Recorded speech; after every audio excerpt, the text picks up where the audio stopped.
Assalamualaikum warahmatullahi wabarakatuh. Alhamdulillahilladzi yusalli alaikum wa malaikatuhu liyukhrijakum minadh dhulumati ilan nur wa kana bil mu'minina rahima. Asyhadu an la ilaha illallah wahdahu la syarikalah wa asyhadu anna Muhammadan abduhu wa rasuluhu la nabiyya ba'dah. Allahumma salli ala Muhammadin wa ala alihi wa ashabihi wa man tabi'ahum bi ihsanin ila yaumiddin. Amma ba'd. Qala Allah Ta'ala fil ayatil karim, a'udzu billahi minasyaitonir rajim. Bismillahirrahmanirrahim. Rabbi shrah li sadri wa yassir li amri wahlul 'uqdatam min lisani yafqahu qawli. Allahumma anfa'na bima 'allamtana wa 'allimna ma yanfa'una warzuqna ilman yanfa'una wa zidna ilman. Shadaqallahul azim wa shadaqallahu rasulil karim. Bapak Ibu jamaah pengajian yang dimuliakan Allah Subhanahu wa taala, bersyukur kepada Allah Subhanahu wa taala atas limpahan rahmat dan hidayahnya, atas nikmat iman, Islam, sehat dan sempat yang Allah Maha anugerahkan kepada kita. Sehingga dengan kesemuanya itu pada kesempatan malam hari ini oleh Allah kita diizinkan untuk bisa kembali bersilaturahim, bermuajahah di kajian kita ini, insyaallah kesemuanya dalam keadaan sehat wal afiat. Semoga Allah Subhanahu wa taala menerima segala amal ibadah kita, mengampuni segala dosa-dosa kita, mengistiqomahkan kita untuk bisa beribadah hingga akhir hayat kita, dan nantinya Allah Subhanahu wa taala akan wafatkan kita dalam keadaan bi husnil khatimah. Amin ya rabbal alamin. Selawat dan salam kita aturkan pada junjungan kita Nabi besar Muhammad sallallahu alaihi wasallam yang telah memberikan uswahnya kepada kita bersama. Jamaah rahimakumullah, alhamdulillah agak lama kita libur. Ya, saya beberapa kali ada kegiatan. Mohon maaf belum bisa hadir. Dan ini tadi sampai rumah, kemudian turunkan istri langsung ke sini, jadi belum sempat ganti baju gitu nggih. Semoga tidak menghalangi semangat kita bersama untuk kemudian sama-sama wa tawassaw bil haq wa tawassaw bis sabr. Hari ini kita lanjutkan kajian kita untuk membahas kitab At-Tibyan fi Adabi Hamalatil Quran. Kita hari ini masuk pada bab tentang ikhlasul muallim, keikhlasan muallim. Disampaikan dalam bab ini bahwasanya hendaknya seorang muallim itu, seorang guru itu bersemangat dalam mengajar muridnya. Bersemangat dalam mengajar muridnya. Jadi guru itu entah itu di pendidikan formal atau non formal itu harus semangat, Pak. Kalau nggak semangat itu nanti akan berimbas kepada muridnya. Nah, guru nilai selsu, malas gitu ya muridnya akan sama. Maka muallim, guru, ustazah itu harus bersemangat dalam mengajar muridnya. Dan mendahulukan mengajar atas kemaslahatan dirinya yang bersifat duniawi selama tidak mendesak. Artinya apa? Artinya kita berusaha untuk kemudian mengajar itu untuk dikembalikan kepada diri kita, gitu ya. Kemudian hendaknya dia mengosongkan hatinya dari hal lain yang dapat memalingkannya dari fokus mengajar. Nah, ya. Jadi kalau sudah ngajar di kelas itu ya fokus ngajar. Gitu ya. Jadi kalau dulu itu saya ingat ketika awal-awal ngajar itu ada istilah di dunia pendidikan itu, sebenarnya bukan ini artinya tetapi diplesetkan ya. Namanya metode pembelajaran itu CTL, Pak. CTL itu contextual learning sebenarnya. Pembelajaran berbasis sesuatu yang bersifat nyata. Tapi kemudian diplesetkan karena banyak kejadian, banyak guru itu masuk kelas ngasih tugas tinggal nyingkri gitu ya. Maka namanya cita dari cul tinggal lungo gitu ya. Anak-anak hari ini kita belajar ini, dibuka bukunya, dikasih tugas, guru nang pasar gitu ya. Dulu itu ya. Sekarang sudah nggak bisa, Bu ya. Sekarang kalau gurunya ke pasar, diviralkan, selesai sudah gitu ya. Itu harus fokus ngajar. Ya, harus fokus mengajar. Dan seorang muallim itu hendaknya bersemangat dalam memahamkan muridnya. Jadi kalau muridnya itu kemudian tidak paham, ya jangan kemudian diseneni. Ya, jangan sampai kemudian dimarahi. Ya, ada satu video short YouTube yang bagus dari Ustaz tadi Hidayat. Beliau mengatakan bahwa tidak ada anak yang tidak pandai itu. Semua anak itu pandai. Yang tidak pandai itu adalah kita yang tidak bisa mengajarkan sang anak. Kita yang kurang bersabar dalam mendidik anak. Maka tidak ada anak yang tidak bisa. Semuanya itu bisa. Maka guru itu harus bersemangat dalam memahamkan muridnya. Kalau tidak bisa ya kemudian bagaimana diupayakan untuk bisa agar menjadi bisa. Ya. Kemudian seorang muallim itu hendaknya menyampaikan ilmu sesuai dengan batas kemampuannya. Tidak menyampaikan materi secara berlebih pada murid yang belum mampu serta tidak mengambil kecukupan pada mereka yang mampu untuk mendapatkan lebih. Nah, inilah kemudian diadop di pembelajaran hari ini gitu ya. Makanya di pembelajaran hari ini itu guru itu wajib mengajar itu harus mengetahui anak ini belajar itu dia punya tipe seperti apa. Tipenya itu dia kinestetik, senengannya keluyuran gitu ya. Atau dia tipenya dia itu adalah audiovisual ya. Senang dia dengan melihat gitu ya. Atau visual hanya dengan melihat ya. Kalau audiovisual itu mendengar dan melihat. Nah, kenapa sekarang kok sampai ada model begitu? Karena maunya pendidikan itu di Indonesia sekarang ini, ya semua anak itu bisa memahami pelajaran itu dengan caranya masing-masing. Ini disampaikan dalam kitab ini. Jadi ketika akan mengajarkan murid, kalau tidak mampu nggak boleh dipaksa. Ya, harus sesuai dengan batas kemampuannya. Tapi kalau anak itu punya potensi lebih, maka dia boleh kemudian untuk diajarkan lebih banyak. Nah, itu ya. Ini ada hal yang luar biasa, ternyata teori-teori pendidikan sekarang ini ternyata banyak juga diadop dari kitab ini. Itu jamaah rahimakumullah. Kemudian bagi yang belum mampu menghafal, maka menyuruh mereka mengulang-ulang hafalannya. Ya. Dan kita diperkenankan memuji murid yang pintar, selama tidak dikhawatirkan timbulnya sifat ujub. Nah, dia. Jadi kalau muridnya pintar, dia puji saja, oh pandai, oh pintar gitu ya. Tidak apa-apa. Asal apa? Asal kemudian diarahkan, jangan sampai murid kita karena dipuji pintar itu kemudian muncul sifat bangga diri. Ya, kalau sifat bangga dirinya muncul, hilang semua ilmunya. Andai kata kemudian masih kurang, ditegur dengan lemah lembut. Ya, ditegur dengan lemah lembut. Ya. Jangan sampai kemudian menegurnya dengan kasar, dengan lemah lembut. Ya. Kemudian dilanjutkan, hendaknya mu'alim tidak iri atas kepandaian yang tampak pada muridnya. Ya. Sekarang ini kan zamannya digital. Kadang itu kita di kelas, guru di kelas itu kalah sampai muridnya. Makanya kalau sekarang pembelajaran itu, kalau membaca buku itu kayaknya murid kita lebih pintar. Ya, karena mereka sudah lebih banyak mencari itu ya. Sekarang apalagi di pembelajaran hari ini kan sudah menerapkan AI gitu ya. Jadi sekarang ini diwajibkan sekolah itu ngajari AI kan anak. Walaupun banyak tokoh mengatakan bahwa AI itu kalau tidak hati-hati bisa membuat anak itu menjadi bodoh. Karena dia malas berpikir. Memang betul ya. Sekarang itu kalau mau apa-apa di AI itu muncul sudah. Tapi harus hati-hati memang. Harus hati-hati. Saya kemarin mencoba menerjemahkan kitab yang tidak ada harokatnya, bisa berharokat. Saya tanyakan kepada yang pintar bahasa Arab itu, ya cocok ya, harokatnya cocok gitu. Artinya kan itu sesuatu yang luar biasa. Hal yang bagus memudahkan kita untuk belajar, tapi jangan kemudian kita hanya memasrahkan diri kepada AI itu. Tapi memang diminta. Karena apa? Karena ini adalah hal yang harus dikuasai anak kita di era yang sekarang ini. Nah, kalau ada anak murid kita lebih pintar dari kita, lebih menguasai dari kita, ya jangan kemudian menjadi baper.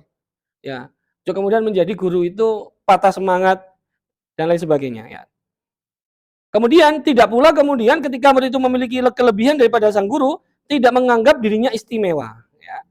Jadi tidak juga menganggap istimewa, ataupun sebaliknya ketika seorang guru itu punya kelebihan atas muridnya, ya jangan kemudian menganggap dirinya istimewa. Jangan sampai ada rasa iri ya dalam pendidikan itu. Karena sesuatu yang bersifat iri itu bisa menghancurkan hal-hal yang baik yang ada dalam diri kita. Lebih-lebih iri itu nggak boleh kepada murid yang tak ubahnya seperti anak kita sendiri. Nah ini. Jadi itu yang tentang keikhlasan seorang muallim itu, kita diminta ketika mengajar itu ya harus fokus, bersemangat. Ya. Kalau muridnya tidak paham dipahamkan, kalau muridnya masih belum paham diingatkan dengan lemah lembut. Nah ini. Jadi kalau anak itu sudah bisa diambil hatinya, insya Allah anak kita, murid kita, maka dia akan mudah untuk menerima nasihat-nasihat kita. Jamaah rahimakumullah, kita masuk pada bab berikutnya, yaitu tentang pasal fi adabil muallim, adab seorang pengajar. Ya. Ada beberapa pasal yang dibahas dalam bagian ini tentang adab seorang pengajar. Ya. Yang pertama adalah ketika pelajar berjumlah banyak, ya, muridnya banyak, hendaknya muallim mendahulukan giliran orang yang pertama kali datang dan seterusnya. Nah, ini kalau pakai konsep ngajarnya satu persatu, gitu ya. Jadi kalau dulu kan model sorogan itu kan dipanggil satu ya, dengkul ketemu dengkul, nah maka pola ini yang dipakai. Siapa yang datang duluan, dia yang dipanggil pertama kali. Ya. Jika yang pertama meridhoi muallim untuk mendahulukan yang lain, maka muallim boleh mendahulukannya. Nah, kalau kemudian ingin melompati yang nomor satu, dan nomor satu ridho, silakan. Tapi kalau tidak, ya jangan. Ya. Itu yang pertama. Yang kedua, dan hendaklah seorang muallim menampakkan wajah yang ceria serta berseri-seri. Nah, ya walaupun di oma kayak masalah di sekolah harus tetap bahagia. Gitu ya. Memperhatikan perilaku mereka dan menanyakan seseorang yang tidak hadir di antara mereka. Ngabsen itu sudah ada mulai zaman dulu. Gitu ya. Diambil sampai dengan hari ini. Ya, jadi seorang muallim itu, ya ini kalau mau dipakai ketika ujian lesan ini ya harus yang pertama kali hadir yang didulukan. Tapi kalau di era sekarang ini kan yang ngajarnya klasikal, ya sudah, yang tidak ada masalah. Kemudian harus menampilkan wajah yang ceria. Ya walaupun ya tadi di rumah masalahnya ada aja masalah gitu ya, atau tidurnya kurang ya harus diupayakan bagaimana wajahnya ceria. Ya.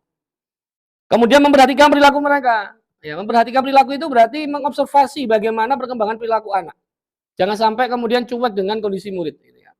Saya itu kalau di sekolah paling khawatir kalau ada perubahan gitu ya. Mesti langsung saya selesaikan. Ya, langsung saya panggil, saya tanya, harus segera selesai gitu ya. Itu adalah observasi kita. Kemudian sering-seringlah untuk ini menanyakan ketika tidak hadir. Ya alhamdulillah karena sekolah saya itu siswanya tidak banyak, jadi ketika duha gitu dilirik gitu tahuan oh fulan tidak masuk, fulan tidak masuk gitu ya. Dan ditanyakan, saya minta pada wali kelasnya kenapa tidak masuk, harus segera ada informasi. Jangan sampai kemudian berlarut-larut. Itu jamaah rahimakumullah. Kemudian selanjutnya disampaikan dalam pasal ini ya, tentang adab seorang pengajar bahwa hendaklah muallim tidak menolak mengajari seseorang karena dia belum memiliki niat yang baik. Ya, jadi kalau murid sekolah itu guyon ya istilah kenane mau sekolah itu kalau niat sekolah main niat guyon tok. Tapi ketika dia ingin belajar, ya harus tetap kita ajari. Ya, nggak boleh kemudian kita remehkan. Ya, nggak boleh kita remehkan.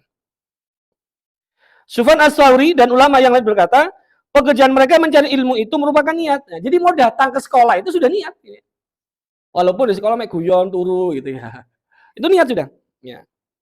Kemudian para ulama berkata, pada mulanya kami mencari ilmu dengan tujuan selain Allah, namun ilmu itu menolaknya. Kecuali diniatkan kepada Allah, artinya pada akhirnya niat itu akan berubah menjadi karena Allah Subhanahu wa taala. Baik proses. Oke lah datang ke sekolah, awalnya bukan niat belajar, awalnya hanya main dan lain sebagainya. Selalu diingatkan ketika belajar juga diberikan perhatian. Maka ini step by step proses berjalan, maka niat yang awalnya bukan untuk mencari ilmu akan berubah niat untuk mencari ilmu. Dan nantinya niat itu akan berubah, apa yang dia cari itu adalah untuk mencari ridho Allah. Nah ini ada pelajaran bagi kita, siapapun kita yang mengajar, baik itu mengajar formal non formal atau mengajar anak kita sendiri, ya jangan sampai kemudian meremehkan ketika ada anak kita, murid kita yang ingin belajar. Ini harus kita terima. Nah selanjutnya, hendaklah pengajar menjaga kedua tangannya dari bermain-main pada saat tengah mengajar. Nah ini saya nggak tahu ini kok bisa cocok dengan kondisi hari ini gitu ya. Bermain-main di sini kan kalau di era sekarang ini ya itu tadi ya kayak tugas murid ini ngutek-ngutek HP gitu ya WA ya upload di media sosial itu ya. Ya, makanya ada beberapa sekolah itu yang guru ketika masuk tidak boleh bawa HP Anda. Kalau sekolah kami boleh karena sekolah kami tidak pakai paper. Absen, nilai semuanya berbasis aplikasi. Jadi harus bawa HP masuk kelas. Karena untuk ngabsen untuk ngisi nilai gitu ya. Anak-anak sudah tahu itu. Tapi ada sekolah yang memang nggak bolehkan. Sabilillah itu sudah kalau sudah guru masuk sekolah itu HP ditaruh di kotak. Sudah mereka masuk kelas dan sebagainya. Enggak bawa HP sudah. Ya nanti kalau sudah waktu istirahat baru boleh diambil. Nanti mau ngajar ditaruh lagi. Itu sabilillah. Enggak tahu sekarang, dulu yang saya tahu seperti itu. Banyak sekolah yang menerapkan hal seperti ini. Kenapa ini tadi? Ya, jadi kita diminta untuk menjaga kedua tangan kita ketika mengajar dari bermain-main saat tengah mengajar. Kemudian menjaga kedua matanya dari memandang beberapa tempat yang tidak perlu. Ya, jadi harus fokus kepada anak. Ya, fokus kepada yang diajar. Hendaklah dia duduk dalam keadaan suci.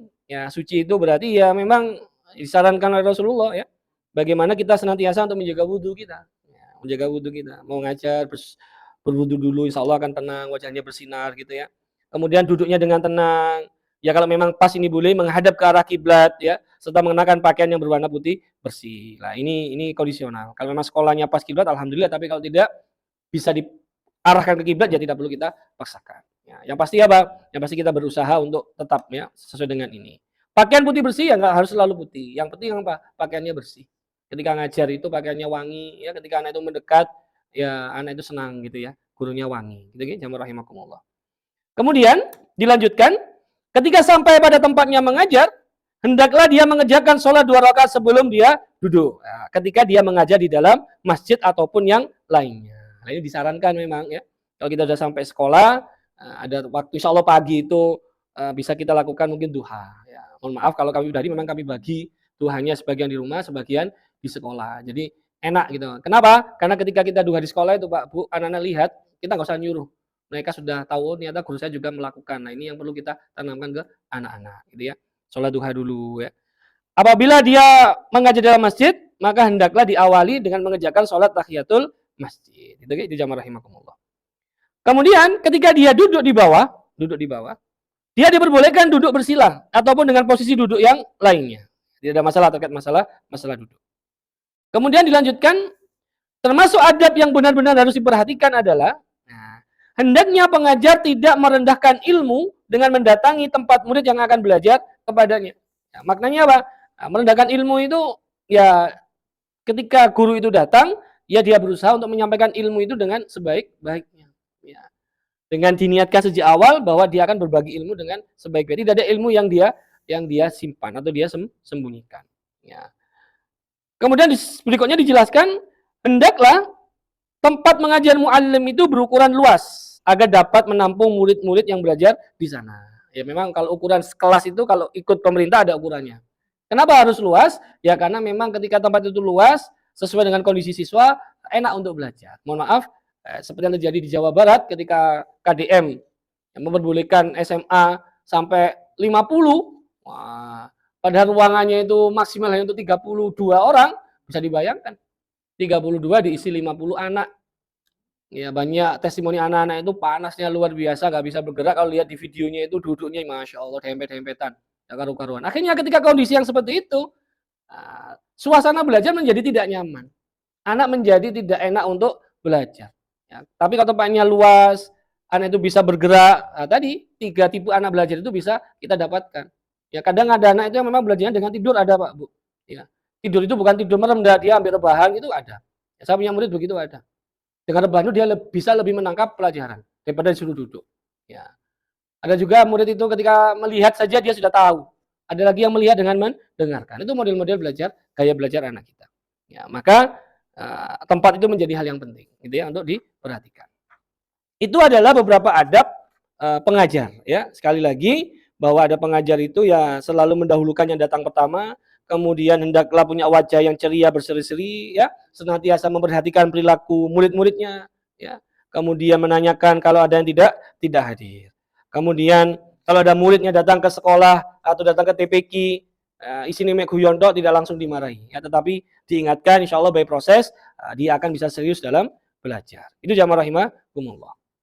Kemudian bagaimana dengan adab bagi pelajar? Ya, tadi kan pengajar gurunya, sekarang bagi muridnya. Ya. Disampaikan dalam kitab ini, di antara adab-adab bagi murid adalah hendaklah dia